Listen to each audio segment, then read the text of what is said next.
उदुत्यं जातवेदसं देवं वहन्ति केतवाः दृशे विश्वाय सूर्यम् अपत्येतायमो यथा नक्षत्रायं त्यक्त्युभिः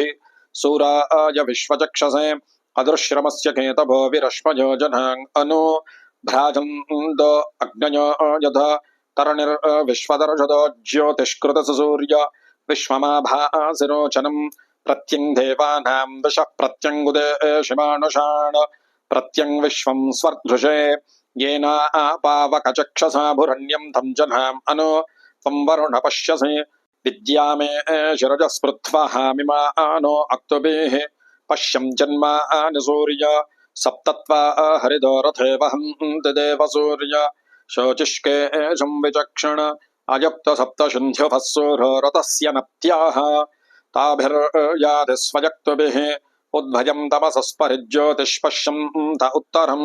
देवं देवत्रा सूर्यमकं भज्योतिरुत्तमम् उद्यन्नद्यमित्रमः आरोहन्नुत्तरां दिवं रुद्रोगं मम सूर्य हरिमाणं च नाशय शुके शुमे हरिमाणं रोपणाकासु दध्मसि अधो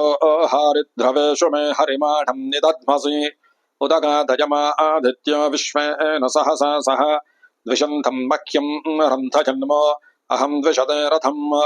चित्रं देवानामुदघातनीकं चक्षुर्मित्रस्य वर्णस्याग्नेः आप्राद्या वा पृथिवी अन्तरिक्षकं सूर्य आत्मा जगतस्थस्थुषश्च सूर्यो देवीमुषसंरोचमानां मर्यो न योषामभ्येति पश्चात्